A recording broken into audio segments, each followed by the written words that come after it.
story about the Supreme Court today backing the 10% quota in jobs and education for the poor, or the EWS economically weaker sections introduced just before the 2019 general elections. The EWS quota is not discriminatory and does not alter the basic structure of the Constitution, is what the majority judgment of the Supreme Court has said today. Let me go across now to Bhim Army Chief Chandrasekhar Azad, who's joining us here on the show. Chandrasekhar ji, पहले आपकी प्रतिक्रिया जानना चाहूंगी आज के इस verdict पर। जी धन्यवाद आपका बहुत बहुत। और प्रतिक्रिया ये है कि 5 स्वर्ण जाति के जजों ने ये तय किया कि जो स्वर्ण जाति को 10% आरक्षण मिलता आ रहा है वो मिलना चाहिए नहीं मिलना चाहिए। 3 ने कहा मिलना चाहिए, 1 ने कहा कि मिलना तो चाहिए, लेकिन क्योंकि गरीबों को आर्थिक आधार पर तो एक SC ST OBC को मिलना चाहिए। 2 जजों का ये मानना था और अंत तक फैसला आया कि 3-2 की बहुमत से जो याचिका थी उसको खारिज किया था, EWS रहेगी।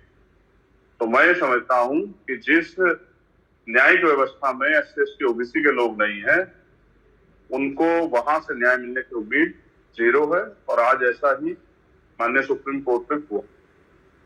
लेकिन चंद्रशेखर आजाद जी, एक बात बताइए कि इसमें आपका ऑब्जेक्शन एग्जैक्टली है क्या? क्योंकि अगर वर्डिक्ट देखा जाए तो जो ये 10% कोटा की बात कर रहे हैं EWS कैटेगरी के लिए, वो जो 50% कोटा है उसको इफेक्ट नहीं करेगा। बिल्कुल सहमत, लेकिन क्या कॉन्स्टिट्यूशन में, क्योंकि न्याय व्यवस्था की जिम्मेदारी है कॉन्स्टिट्यूशन का एक्सप्लेनेशन करना, तो क्या संविधान में आरक्षण की व्यवस्था आर्थिक आधार पे है? इसका जवाब भी सुप्रीम कोर्ट को देना पड़ेगा। फिर दूसरी बात जो जस्टिस ललित साहब ने कहा, जस्टिस भट्ट ने कहा कि बिना, अगर हम गरीबों की बात करें तो बिना SC ST OBC को इसमें रखे तो ये इससे तो जातिवाद होगा, ये तो संविधान की मूल भावना के खिलाफ, उसको भी तो हमें जनता के सामने लाना चाहिए। फिर बड़ी बात यह है कि आरक्षण है क्यों? आरक्षण इसलिए है कि जिन समाजों का प्रतिनिधित्व नहीं है उनको मुख्य धारा में लाने के लिए और डाइवर्सिटी रखने के लिए आरक्षण की व्यवस्था है। तो आप मुझे बस ये बताएं, क्या स्वर्ण जाति के लोगों का क्या प्रतिनिधित्व भारत की किसी व्यवस्था में, किसी भी संस्था में कम है? तो जब हम आधार रिपोर्ट देखेंगे तो पता लगेगा कि कम नहीं है, ज्यादा। हम जिस 10% की बात कर रहे हैं, तो अगर हम जातीय जनगणना कराएं तो पता लगेगा कि आबादी सारी मूल से 15% है स्वर्ण जाति के लोगों की। तो चंद्रशेखर आजाद जी, इसका क्या हल है? क्या आप चाहते हैं कि जो 10% से सोशली बैकवर्ड को एक्सक्लूड किया गया है, अगर उनको भी इंक्लूड कर लिया जाए तो आप सहमत होंगे इस 10% कोटा से? मैं बस एक तरफ आपका ध्यान आकर्षित करना चाहता हूँ जी। एक जज है JB पार्डीवाला, जो गुजरात हाईकोर्ट से आए हैं सुप्रीम कोर्ट। मैं 2015 का उनका एक ऑर्डर था जिसमें उन्होंने लिखा आरक्षण और करप्शन ने भारत को बर्बाद कर दिया है।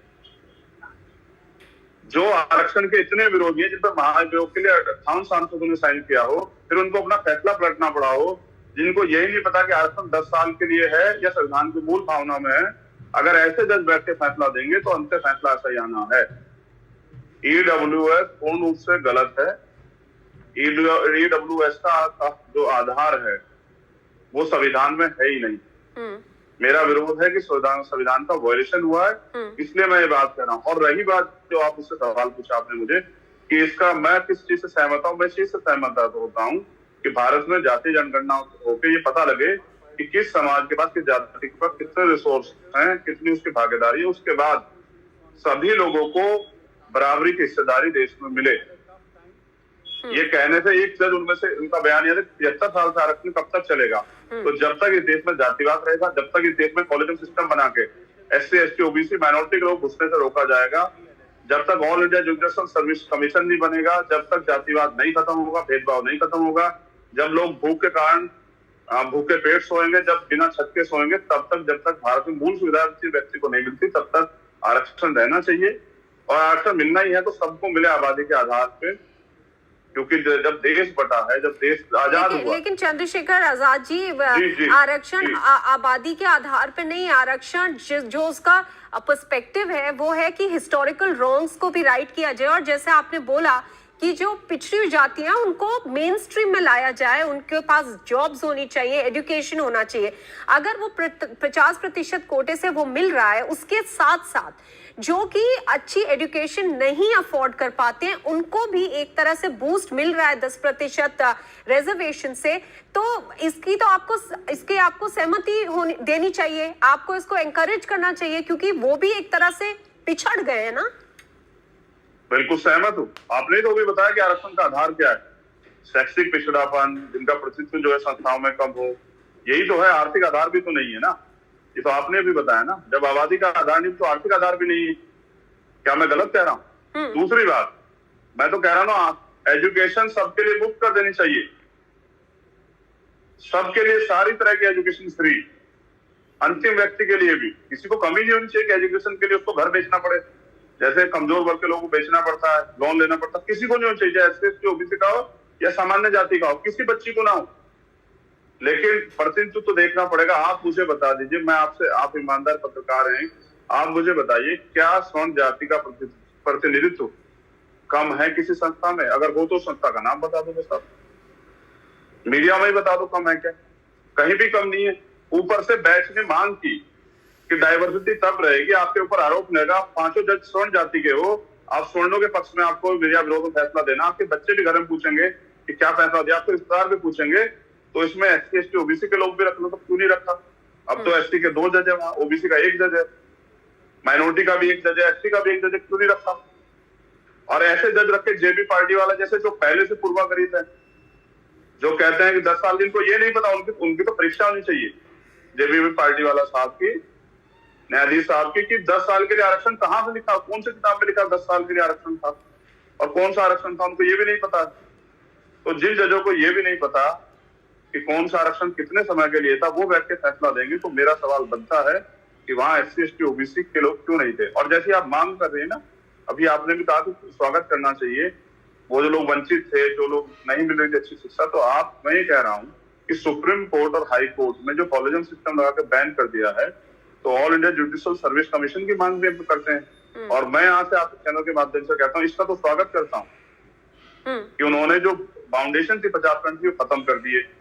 तो अब जो है, मैं पिछड़े वर्ग के लोगों से वो रिक्वेस्ट करता हूँ कि वो आए, सरकारों से मांग करें कि उनको उनकी आबादी के हिसाब से तो मिले। ठीक है, तो आपका ये कहना है आंदोलन करना चाहिए। आपका ये कहना है जी कि जो 50% की एक लिमिट एक तरह से तय थी पहले, अगर वो टूट गई है अब, तो अब और लोग भी आरक्षण मांगेंगे, और ये क्या आप कह रहे हैं कि एक अच्छा प्रेसिडेंस नहीं सेट करेगा? नहीं, मैं ये भी कह रहा हूँ, आपका मेरा बिल्कुल कॉमन सवाल है देहाती भाषा में। अगर एक बाप को अपनी बेटी के पक्ष में या विरोध में फैसला देना हो, तो उसका जब वो फैसला दे रहा होगा तो क्या वो बाइस नहीं होगा? जब 5 स्वर्ण जाति के लोग जज बैठेंगे और फैसला देंगे स्वर्ण जाति को आरक्षण मिलना चाहिए, तो क्या उनको जवाब नहीं देना अपने परिवारों को? क्या उनके ऊपर कोई बाउंडेशन है? लेकिन ये बात हम कह रहे हैं इस वक्त कि सुप्रीम कोर्ट ने, और ये जो लॉयर थे पिटिशनर के चंद्रशेखर आजाद जी, उन्होंने बोला कि एक तरह से यूनानिमिटी थी, हालांकि ये 3-2 का जजमेंट था, लेकिन जो 5 जजेस में सहमति एक मुद्दे पे थी, वो था कि इकोनॉमिक क्राइटेरिया को बेसिस बनाया जा सकता है आरक्षण का। आप कह रहे हैं ये बिल्कुल गलत है संविधान में, क्योंकि है नहीं। तो क्या इस मैटर को आप सुप्रीम कोर्ट में रिव्यू मांगेंगे? क्या होगा? क्या सुप्रीम कोर्ट अपनी गलती मान लेगा? क्या 500 जज में, मैं यही तो कह रहा हूं कि कोई आदमी अपने परिवार के खिलाफ फैसला देगा क्या? 500 जज स्वर्ण जाति के हैं, क्या वो अपने परिवारों को, रिश्तेदारों को क्या जवाब देंगे? क्या उनकी जाति को प्रिविलेज नहीं मिल रहा है? आप मुझे बताओ, 500 जज किस जाति के हैं?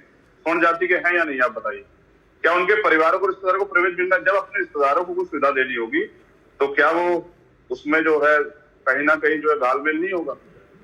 तो मैं इसलिए सवाल उठा रहा हूं क्योंकि कहा जस्टिस ललित साहब ने और जस्टिस जो है भट्ट साहब ने, इस बात को भी तो गौर करना पड़ेगा ना कि बिना एससी एसटी ओबीसी के जब हम गरीबों की बात करते हैं, तो ये तो, इससे तो जातिवाद होगा, ये संविधान की मूल भावना के खिलाफ ये वायलेशन होगा अगर हम एससी एसटी ओबीसी को इस 10% में शामिल नहीं करते। तो ये भी तो कहा है। तो मैं ये कह रहा हूँ तो क्या इस मैंने मुद्दे पहली पे प्रतिक्रिया इस मुद्दे पे आप रिव्यू मांग सकते हैं सुप्रीम कोर्ट में, ये कह के कि जो इकोनॉमिकली बैकवर्ड भी ज्यादातर हैं वो पिछड़ी जाति के लोग हैं, तो अगर उनको एक्सक्लूड कर दिया जाएगा इस 10% कोटे से तो ये जस्ट नहीं होगा। इस पॉइंट को लेकर क्या रिव्यू मांगा जा सकता है? मुझे जब तक वहां all India judicial service commission बनके SC ST OBC माइनॉरिटी के दरवाजे नहीं खुलते तब तक मुझे ऐसा लगता है कि वहां से न्याय की उम्मीद दलित पिछड़ों के लिए मात्र एक भ्रम है और कुछ नहीं। और इसलिए मैं कहता हूं कि जुडिशरी में जातिवाद है और जातिवाद के कारण जब SC ST OBC के मामलों पे चर्चा होती है या उनके मामलों पे जवाबदेही होती है तो कलम कभी भी जो है वो सकारात्मक नहीं होती। इसके कई फैसले हम देख चुके हैं। ये तो इसलिए मैं कह रहा हूँ कि रिवीजन में क्योंकि न्याय व्यवस्था है जाना पड़ेगा तो रिवीजन में जा सकते हैं, लेकिन मुझे कोई उम्मीद नहीं है। मैं तो चाहता हूँ सरकार जितना जल्दी हो सके कोलिजन सिस्टम खत्म करे, all India judicial service commission लाए और हर व्यक्ति को सुप्रीम कोर्ट में हाई कोर्ट में जाने का अधिकार दे। और जब वहां वंचित वर्ग के लोग पहुंचेंगे तब मुझे लगता है कि फैसले बायस नहीं होंगे और डाइवर्सिटी बनी रहेगी और फैसलों पे ज्यादा शिकायत लोगों को नहीं रहेगी, क्योंकि मुझे लगता है कि तब एक तरफा फैसले देने से पहले सोचना पड़ेगा। आखिरी सवाल फिर आपका ये मानना है कि आप कोई जुडिशियल हल इसमें नहीं की उम्मीद नहीं रखते हैं, आपको एक राजनीतिक हल दिखाई पड़ रहा है, क्या ये आपका कहना है? नहीं, मेरा कहना यह है कि जब 3-2 के बहुमत से ऑर्डर हुआ है तो अगर यही चेक करना है तो जिस तरह से वोटिंग होती है जनता में वोटिंग करा के देख लीजिए इसका फैसला क्या है। जनता अपने आप मत दे के बता दे क्या है। मैं समझता हूँ कि आज भी आजाद भारत में करोड़ों लोग ऐसे हैं जो भूखे सोते हैं, जो तमाम तरह की समस्याओं में अपने जीवन का यापन करते हैं, जो बिना छत के सोते हैं, जिन पे अच्छे कपड़े नहीं है, जिन पे अच्छा पीने को पानी भी नहीं भारत में। उन वर्गों के बारे में भी वहां सुप्रीम कोर्ट में बैठने वाले जजों को सोचना चाहिए कि उनका हिस्सा छीन के किसी को नहीं देना चाहिए। और अगर आप वो 10% दे रहे हैं तो इसमें भी SC ST OBC के लोगों जैसा जस्टिस दलित साहब ने कहा, मैं उन्हीं की बात को कोट कर रहा हूँ, बरसात की जस्टिस बरसात की, उनको भी इस में इंक्लूड करना चाहिए अगर वो अलग से दे रहे हैं। जबकि आर्थिक के आधार पर आरक्षण संविधान का वायलेशन है, इसलिए मैं इस पे असहमत हूँ। और ये लोकतंत्र है, मेरी आजादी है कि मैं सहमति और असहमति दर्ज करा सकता हूँ। जी बिल्कुल, इसीलिए आपका यहाँ पे हमने आपकी प्रतिक्रिया भी इसीलिए मांगी है। Chandrashekhar Azad, many thanks for speaking with us. धन्यवाद, बहुत बहुत धन्यवाद।